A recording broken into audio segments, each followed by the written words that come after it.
At Anurag University, be everyone you dream to be. కథ ఆ కథ సూట్ అవ్వాలి. ఏ చీర కట్టినప్పుడు ఆ, అతని యాక్టివిటీ ఎలా ఉండాలో అవన్నీ ఉండాలి. సార్ ఉంటే అప్పుడు జనం అందరూ చూస్తారు, నవ్వుతారు. లేకపోతే కొంచెం వెగటుగా ఉంటుంది నచ్చకపోతే. అందుకని నేను చూసుకున్నా, ఓకే ఇది నాకు సెట్ అయింది అని యాక్సెప్ట్ చేశా.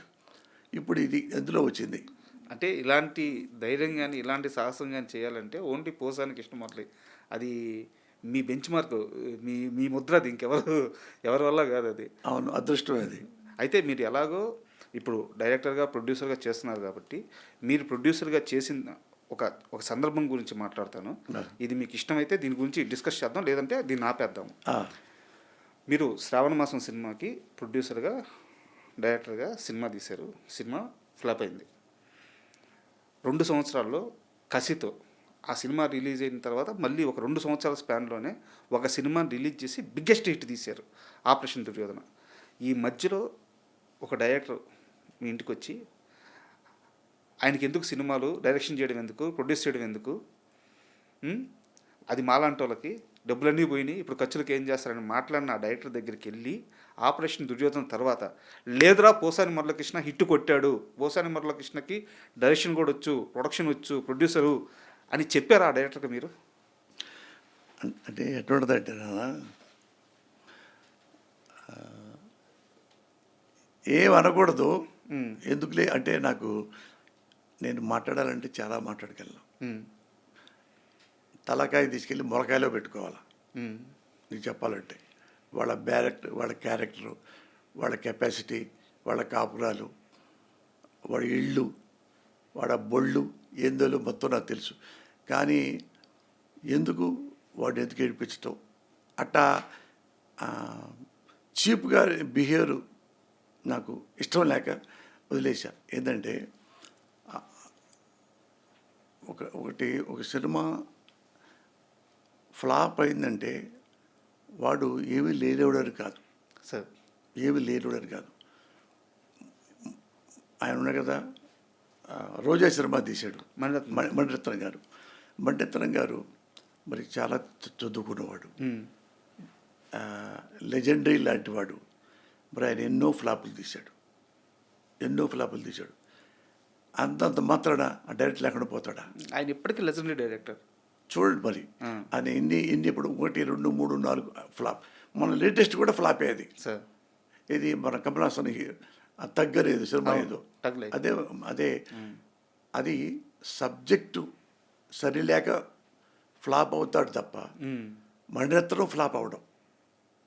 సబ్జెక్టు లేక ఫ్లాప్ అవుతాడు తప్ప రామ్ గోపాల్ వర్మ డైరెక్టర్గా ఫెయిల్ అవ్వడు. డైరెక్టర్ రామ్ గోపాల్ వర్మ అంటే నాకు తెలిసిన విషయాల్లో one of the tallest director in India. Ram Gopal Varma, you should not forget that. అతను tallest director who believes technique. సినిమాకి ఎంత టెక్నిక్లు ఉంటాయో అతనికి తెలిసినట్టుగా ఎవ్వడికి తెలియదు, మణిరత్నం కూడా తెలియదు. ఇతను రామ్ గోపాల్ వర్మలో ఉన్న షార్ప్నెస్, క్రియేటివిటీ ఎవరికి తెలియదు. ఎందుకంటే నేను ఆయనతో ట్రావెల్ చేశాను 2-3 ఏళ్ళు. అయ్యో తెలుసు సార్, ఉంది ప్రశ్న ఉంది అడుగుతా. అది అతను చాలా చాలా ఇక జీనియస్. తర్వాత ఇంకెవరు అంటే నేను చెప్పను, అంత జీనియస్ అతను రామ్ గోపాల్ వర్మ. అది హిట్ ఫ్లాప్ గురించి పట్టించుకోకర్లా. అట్లానే నా ఫ్లాప్ అయితే నేనే అన్నాను ఫ్లాప్ అయింది. ఫ్లాప్ అయిన తర్వాత ఇంకో డైరెక్టర్, ఒక ప్రొడ్యూసర్ ఆ ఇంటికి వచ్చాడు, మన సినిమా చేద్దామా, కథ మీరు బాగా చేశారు కానీ బ్యాడ్ లక్ అయిపోయింది అదంటే, వద్దండి మేమే చేసుకుంటాను, అది ఫ్లాప్ అయిన తర్వాత మళ్ళీ వస్తే మీకు బాగోదు అని పంపించేశాను. అయిన తర్వాత నేనే కథ రాసుకొని మళ్ళీ అదే ఫైనాన్సర్తో అంత ఫైనాన్స్ ఇచ్చేసా మొత్తం. ఏది ఒక ప్రాపర్టీ అమ్మేసి ఇచ్చేసేస్తారు. ఇచ్చి మళ్ళీ ఫైనాన్స్ దగ్గరికి వెళ్ళి మీకు కావాలి తీసుకోండి మురళి గారు, మీ సినిమా ఫ్లాప్ ఫిట్ మీ గురించి మాకేం లేదు, మాకు అంతకుముందు క్లియర్గా కట్టారు కదా, అందువల్ల అందుకని ఎంతైనా తీసుకోండి చేసుకోండి అన్నాడు. అంటే సంతకం పెట్టడానికి వెళ్ళా అంటే ఏం కథ రాసుకున్నారు ఈసారి అన్నాడు. ఏదో చిన్న కథ అన్న. ఓ నేను వినొచ్చా అన్నాడు. మీ ఫైనాన్స్ మీ చెప్పడానికి ఏముంది అంటే లైన్ చెప్పా. బాగుందండి, ఇది మీరే చేయాలందా, నేను చేసుకోవచ్చా అన్నాడు ఆయన. ఆయనకు అర్థమైంది కథలో ఆ దమ్ము. అంటే మీరు సినిమా చేస్తారంటే నాకేం సభ్యంతరం లేదు కదా, చేస్తాను. అదే ఆపరేషన్ దుర్యోధన. అది ఎంత పెద్ద హిట్ అయిందో, ఎంత డబ్బులు వచ్చినాయో కౌంట్లెస్. అవును. అండ్ మరి అంత మంచి అంటే ఇప్పటికీ ఆపరేషన్ దుర్యోధనకి ఒక ప్రత్యేకత ఉంది. కరెక్ట్.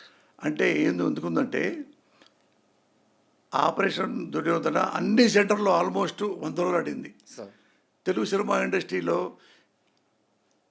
లాస్ట్ సినిమా 100 రోజులు ఆడిన సినిమా నా సినిమా ఆపరేషన్ దుర్యోధన.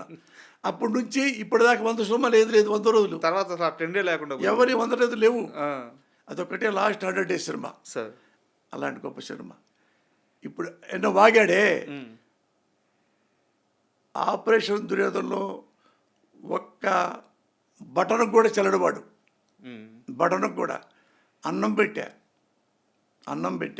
అలాంటి వాళ్ళు కూడా కమెంట్ చేస్తున్నారంటే జో హోనా హోతా. సో అలాంటి వాళ్ళకి సమాధానం చెప్పాల్సిన అవసరం లేదంటారు. అయ్యే నేను ఎప్పుడు నాకెవ్వరు శత్రువులు లేరండి. నా తల్లి సాక్షిగా నేను ఎప్పుడు శత్రువుని ఉంచుకోను. అడుగుతా కావాలంటే సార్ అభిప్రాయ భేదాలు ఇంకోళ్ళు వచ్చినా సరే అభిప్రాయ భేదాలు అయినా సరే అంతవరకు పక్కన పెట్టుకుంటాను తప్ప, ఒక ఇష్టం లేదనుకో కామ్గా ఉంటాను తప్ప ఒకరిని ద్వేషిస్తూ 24 గంటలు కూర్చొని నేను. జీవితం చాలా ఉంటుంది, ఆ ట్రావెలింగ్ చాలా ఉంటుంది. ఇందులో కూడా అలాంటి ఉంటాయి. హలో అన్నంత వరకే జీవితం. డైలాగ్ ఉంది. అవును. చలో అన్నంత వరకే శ్మశానం. జీవితం అది.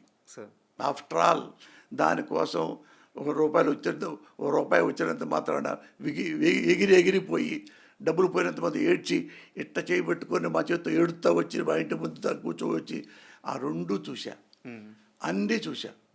ఒకప్పుడు చిరంజీవి గారు చెప్తారు, నేను గంజి చూశాను, బెంజి చూశాను అన్నాడు. అది ఆయన గ్రేట్, ఆయన సంస్కారం అది. నేను అదే అన్నీ చూసా. అయితే ఎలాగో శ్రీకాంత్ గారి ప్రస్తావన వచ్చింది కాబట్టి, ఆపరేషన్ దుర్యోధన ఈ ప్రస్తావన వచ్చింది కాబట్టి, ఏం సార్ శ్రీకాంత్ గారితో మీకు స్టార్టింగ్ నుంచి కూడా ఆ బాండింగ్ ఇది? ఎందుకంటే మీ థాట్ ప్రాసెస్కి, వెరైటీ కొత్త ఆలోచనలకి శ్రీకాంత్ గారిని మీరు ఫస్ట్ నుంచి ప్రిఫర్ చేస్తూ వచ్చారు. మంచి సినిమాలు రాశారు. అవును, చాలా గొప్ప సినిమా. ప్రేయస్ రావే కానీ ఎంత లవ్ స్టోరీయో, ఇక్కడ ఎంత సోషల్ ఫిల్ము, రెండు ఎక్సలెంట్గా చేసి. అలాగే ఇంగ్లీష్ పిల్లం, ఈస్ట్ గోదావరి మొగుడు, అసలు అన్నీ అద్భుత. తాళీ సినిమా కానీ శ్రీకాంత్ గారికి మాత్రం చాలా ప్రత్యేకమైన సినిమాలు రాశారు. ఎలా కుదిరింది ఆ బాండింగ్?